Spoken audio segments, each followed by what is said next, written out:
All right, last chance to excel, everybody. It's the last day of the weekly challenge. We're playing a 12 board ACBL instant tournament, and we're in first place. And we're going to swipe away those boards from last time, and we're going to see boards 10, 11, and 12 today. And we're starting with another Tuno Trump opener. This is a more normal one than the one we saw earlier in our session. It's a balanced 20. That's a Texas transfer. It says, partner, I have enough points for game, and I have a 6-card heart suit. We're playing hearts. We're playing game. Bid it. And that just keeps our hand as the hand that declares it. And we can see why that's good for us.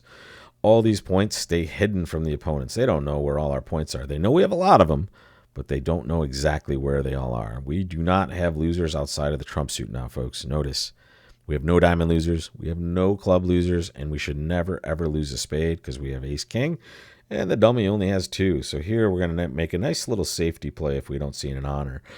And if we do see an honor, we're going to actually... We can't... Can we trump? No, we can't. We can't rough enough over there. I'm just going to play the ace and hope we're getting lucky. We are. Okay. We could have played low. If we thought this was a singleton over here, that would mean this player has 4, right? So if I took the finesse here, this player still has queen and 1 over here, which means we can cash the ace, but then she'll still get a trick, or he'll still get a trick. So I chose to kind of play like we were getting lucky, and we were. It's possible if we were able to trump enough cards that we may have a little play called the trump coup there if we knew we were getting a bad break, but that was a lot to think. After we already had a squeeze in the earlier session, I mean this one. So plus 680, 78.6%. We expect that. We were tied with a few people in that spot.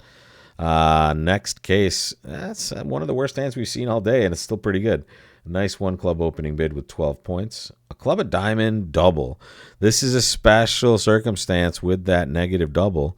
This should be 4-4 in both majors. Let's make sure it is. Yep, 4 plus, 4 plus. So what do? We bid 2 spades. We're hoping we found a spade fit. And now we'll see how many points partner has, and they're saying I have a minimum.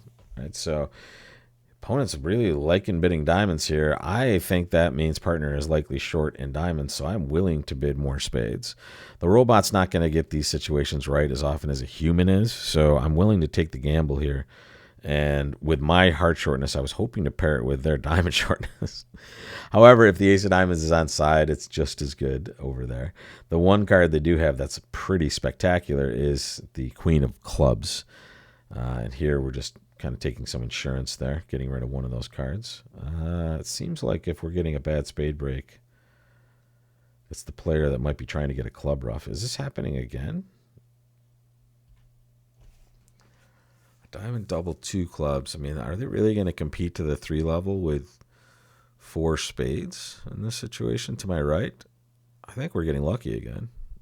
We are. It didn't feel like spades were breaking badly on this hand based on the way they bid it. So I'll take that. I'll take that win. Win the 9 over there. Make sure we do that. Let's see what was happening in clubs. Yeah, the clubs are breaking badly. But we can set up clubs very easily here by just roughing a club. And we can do that. Or we can just lead a diamond towards dummy and try to set up a trick there. I'm going to rough a club. And I'm just going to try to take a diamond trick also, right? I'm going to rough a heart back to my hand. I'm going to cash the 8 of clubs, which is now a winner. And then I'm just going to hope my left-hand opponent either has the ace of diamonds. And they do. Boom. All right, we did well. I mean, I guess we got to start bidding these games. We're in 3 spades making 4, but I'm a happy camper. Putting some distance between people, folks. 96.4%. Boom, shakalaka. Why? Because we're one of the only people in 3 spades. Interesting. So from my perspective, and here's the deal. Larry Cohen is a legend, not only because he was an amazing player, but he's written some of the best bridge books ever. And one of them is The Law of Total Tricks, which is a very good guideline on how we should be competing when both players or both sides apparently have a fit. And here, from my perspective, especially when they're willing to go to the 3 level, it suggested to me highly that they had a 9-card diamond fit, right? So if I picture my hand with partner only having one diamond, right? I only have one heart and I have a side source of tricks. So even though the law of total tricks isn't necessarily in my favor, it felt okay, especially in this situation, not vulnerable, to be out there in this hand and try to scoop up a score. Also, folks, I did get lucky in the spade suit. Not only did I go against kind of restricted choice, it just, in this situation, it would feel very odd, especially considering that East looked like they had shortness in clubs. I don't know. It seemed weird that, I guess it seemed weird that this player would be competing to 3 diamonds with a 4-card spade suit, right? Especially headed by the queen. So that's why I took the action I did. And luckily, I was able to amazingly read the robots correctly in one situation out of 5,000 that I've had before. So last chance to excel. I feel like we have a pretty hefty lead, but that doesn't mean we can relax. We should just always be trying to get the best result on every particular board. And the other important thing is, you've seen me betray this rule constantly. Don't get too excited and don't get too down. You can easily just disconnect, especially if you get not just 1 but 2 bad boards in a row. And I can't tell you how many tournaments I've won after 2 terrible boards, right? Live and otherwise, right? Nothing you can't come back from. But just stay cool, stay chill. You're just playing a game anyway. 1 heart, 1 spade, 2 diamonds. That's a support double there. And then 2 no is just invitational and natural-ish, which shows they're at 11 or 12. So if we think about this one, folks, what do we have? We have 12. Righty has 11. Lefty has 12, 24, 35. Partner, again, has a bad hand. We do, in fact, have a very nice long diamond suit and at least 1 entry with the ace of hearts and maybe more. So I would definitely be willing to let them play no trump, and I'm definitely willing to let them play 3 hearts also, because pay attention, we are vulnerable, folks. It is very dangerous.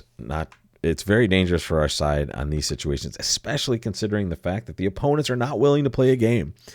All right, so what we would be doing by bidding in these situations, as much as you may want to, because you have that territorial instinct, folks, don't have that. You just are taking way too much risk. You're opening up a way better plus score for them, or even worse, sometimes they weren't willing to bid a game that they're going to make, and you push them into it. All bad things, right?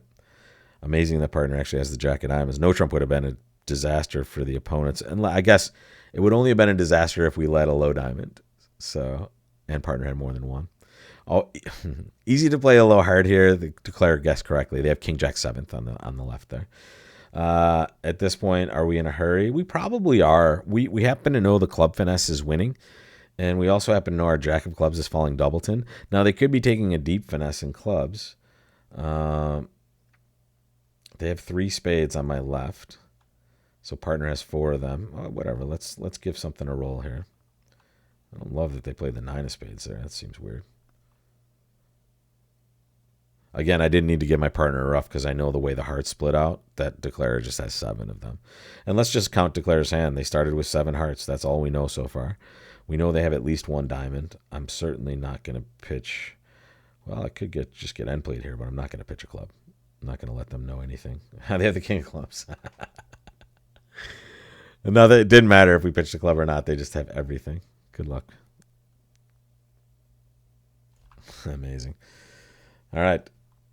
Wow, we just got brutalized by that. Well, let's see if our lead holds out. It did. Yeah. So even though we get 7.1% on that last board, because we can do many things better apparently, we were so far ahead. We knew that, right? We were first. We were in first place before we hit like board 7, I think. And then we went 167 and 85. So we knew we had a nice cushion, and that's always nice when you ship 7.1% on the end. And apparently we can just do better on defense. The diamond lead, that was fine. Here we had the hop ace of hearts. And then, partner did have a stiff diamond. That's pretty obvious in hindsight. And that was pretty easy to go for. Yeah, that was just not paying attention to the situation. However, credit to Claire for making a nice guess in hearts. We were even money at this point. If they just played low, right? If they just play the jack and finesse, they made a nice play here, and then they crunched the honors together, and now Now we gave up another trick though, right? Because now when I win the ace of hearts, I needed to play the king of diamonds, which was honestly my first instinct. Once again, just to get out of this. But when I lead the queen of spades, I just open up the ability for the opponents to get everything right, and the clubs are just right. so in this case, apparently, if I lead a diamond though, it's interesting. I just get my trick. Yeah, sorry. That's just silly stuff. So bad on the end, but that's why we play well most of the time. Right? And don't make the same mistake as I do and get distracted by your own speech patterns to not notice two winning lines on the same exact hand at the end.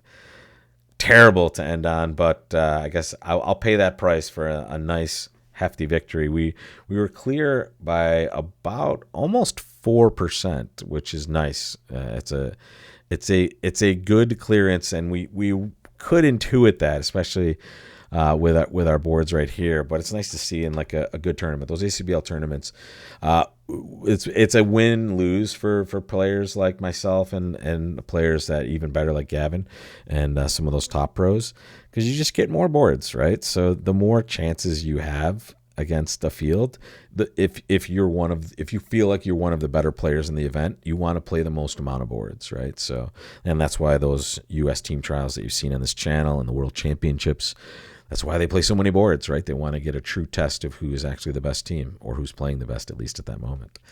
And I will tell you that the Americans are sending 4 great teams. They're sending Fleischer for the Opens. They're sending a great mixed team that I can't remember the actual name of the mixed team. I think I'm not going to say it wrong, but a great team. They are also sending a women's team, Baker, which is filled with great players, and they just had the senior team, which is a team of legends basically that they are sending to Argentina. So lots of good stuff to come, and we'll see. Maybe we'll broadcast some of the World Championships right here. Sorry for the long preview of what I already have on here, but if you want to watch some really good bridge and some great commentary, all those sessions are right on my channel. You just look at that playlist for the U.S. team trials. All right, folks, thank you so much for joining, and I'm glad we got a victory in, even though we limped home with the worst result of the day. And as you see, that's just me not paying attention to just normal bridge. As I say, I'm trying to do that. I can't do it. So let that just sink in. It's going to happen to everybody. Just move on from it, and maybe you still get a victory also. I will talk to you later, folks, and have a great time at the tables.